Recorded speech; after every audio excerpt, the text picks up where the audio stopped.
海关缉毒营出去的都活泼开朗，其实他们应该不知道他们以后要当工作犬，他们只知道每天都是快乐玩、快乐出门、快乐回家，然后吃晚餐的。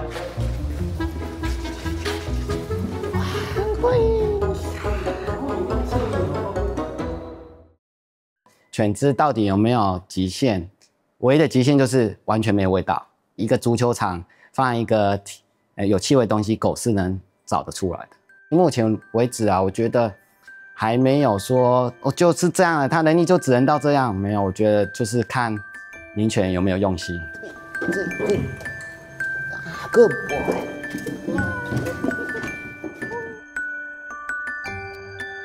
我的名字叫吴俊生。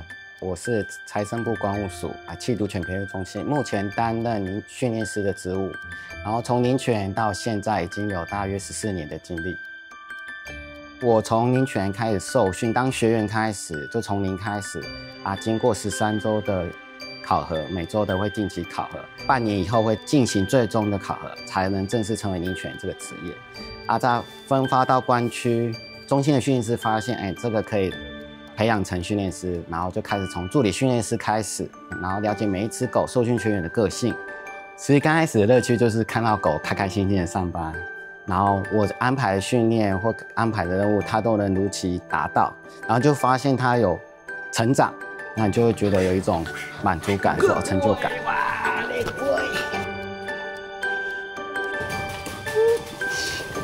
能当工作犬的特质就是大概分为2种，第一个要搜查欲望，就是很爱玩；另外就是必须要很强烈的食欲，很爱吃。拉布拉多喜欢玩，喜欢吃。曾经美国、加拿大有统计说，3个比较不具攻击性、亲人的犬只就是拉布拉多、黄金猎犬和哈士奇。拉布拉多相对稳定，犬只的体格是中大型犬，对搜查高度或是一些会比小型犬占优势。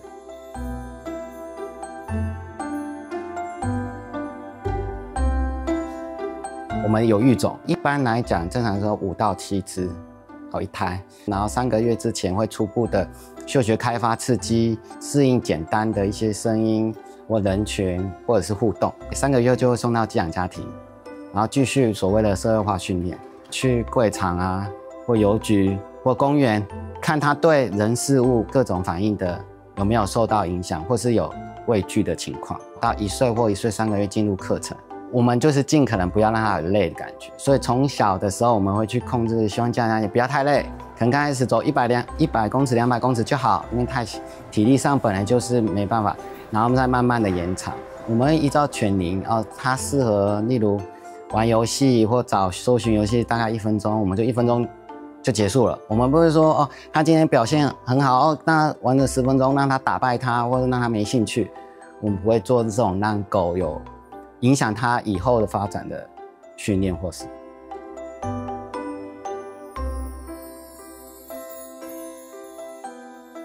其实我带过4只犬，因为我受训的第1只配对的犬只是训练师的犬只，其实它是一个成熟的犬只，然后我是一个菜鸟。第1只叫大 Bernie， 它就是一个很成熟稳定然后绩效非常好的犬只。第2只叫 Angel。第1次带女的犬只，它跟公的犬只的反应就不一样，它心思很细腻，对它蛮有感情，是因为它上个月才离世去世，然后其实蛮高龄的18岁，然后它退休主要是在大直高中被领养的当校犬，它会相对的比较贴心，然后它的一些毛发肤色，你会觉得它就像公主一样，或当时我们觉得第1美女。一直强调说我们要观察犬只的行为，然后去了解。我发现他也一直在观察我，因为在受训期间，学员其实都是从零开始，所以会有紧张或什么。其实他也会观察你，你为什么会紧张？你这些动作代表什么意思？刚开始其实我下的指令他不一定会跟我，他觉得他不懂为什么要这样经过磨合了解，原来跟我配合可以很快找到玩具。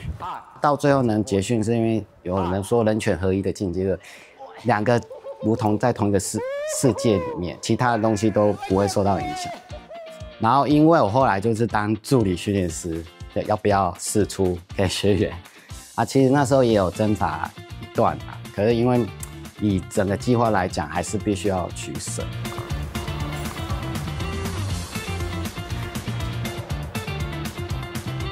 训练课程的时候，刚开始会3到4只狗配一个学员，最后会1对1。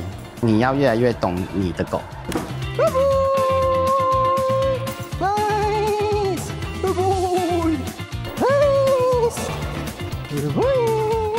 我们针对领犬的话，就是以后的成员，第一个要活泼开朗，因为刚才看到要跟狗玩，不能那小小声，然后自己玩自己的，然后跟狗就你真的要跟我玩吗？然后第二季要沟通协调，因为我们查气单位就要跟其他单位一起查气嘛。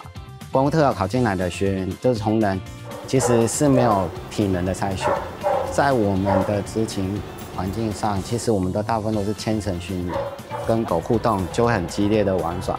其实对于同仁是非常的吃力的，因为他们没有那么大的运动量。狗小时候很可爱，长大了力气都会变大。你的背力跟耐力、肌耐力不够的话，其实有点都被狗拉着跑。然后狗就是不把你当伙伴，就会呈现这种状况。我们有规定说，领犬员每周一定要带狗跑步一次大概2到3公里。跑完步你再开始健身，练哑铃啊、浮力挺身。因为我现在没有固定的狗让我一起跑步啊，所以自己跑步，然后或者是自己锻炼身体这样。所以我的臂力跟肌耐力都要一定的水准，不然一样会被狗拉着跑。在线上领犬员会对于训练师这职务会有所尊敬或什么，是因为训练师都做得到。这毛巾也是因为我们跟澳大利亚学习，用这个规格，然后自己领犬学员自己去制作这个毛巾卷。狗很容易去咬合，跟它进行玩拔河游戏。那你们都会让它赢吗？对，一定要让它赢，这是一个奖赏过程。所以你看哦，我会假装拔很用力，其实在等它往后面呢，突然让它赢。啊，等到我抢赢了，哇，我好厉害！来个鬼！应该是在进入这个当做领犬领域了。其实单纯很简单，就是狗狗的彼此真的那么灵敏吗？怎么闻到东西？那好奇心去学，然后其实也没有想说要当训练师。经历过这样14年的训犬经历，我觉得我的耐心是比别人多很多。因为不管教导学员或教导犬只，其实耐心是最重要的。因为当你失去耐心的时候，然后你情绪起来啊，或者是什么东西，你就会觉得都是缺点。课堂上一直讲，限制犬只能力的最大障碍是领犬员。因为当领犬员自己限缩自己的能力或限缩犬只能力，那就是没办法继续发展。啊，最主要是我们要教它口令跟气味的连结，然后有味道，然后程度做反应。每一种新的气味对狗都不是难度，它可以学习很多种，甚至文献上有40几种啊，它都可以学习。刚开始没有到那么有耐心，可能还是会有瓶颈。刚才提到为什么狗还是学不会，可是当你经过可能年龄的增长，然后看到带过好多期课程的学员，你发现哇，每一个世代的学员都不一样，的想法也不一样，他们有他们薪资、网络上的资讯，然后每一胎的狗也不一样，你需要变成有点因材施教，所以我的耐心可能就是经过这几年的这样慢慢磨出来。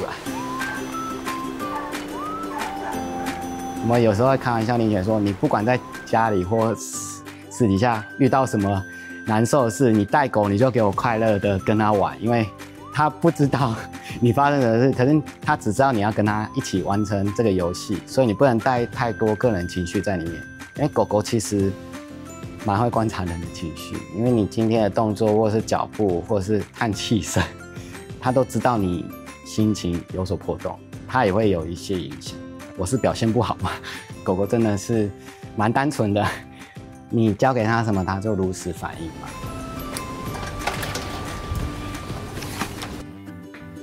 我从训练师到现在应该有10几组，快20组。我所谓的20组是我从0到5，可是训练师还有一个工作是督导考核。什么要回训之类的，所以其实目前线上的43组犬组我都很熟悉，因为我要去了解每一个犬只的问题、发展情况，领犬有没有用心，领犬有没有进步。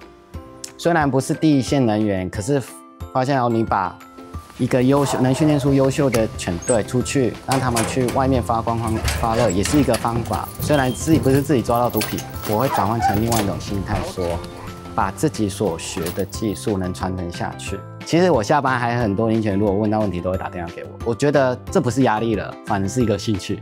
然后当我解决这个问题，我觉得我有进步了，我更进步了，我能把我想要传达的方式给领犬知道。我看到一个很优秀的领犬员，然后带着优秀的犬只，其实我就觉得，我前面的辛苦，还有育种部分、寄养家庭辛苦，就有代价，就是真正发挥我们所期许的。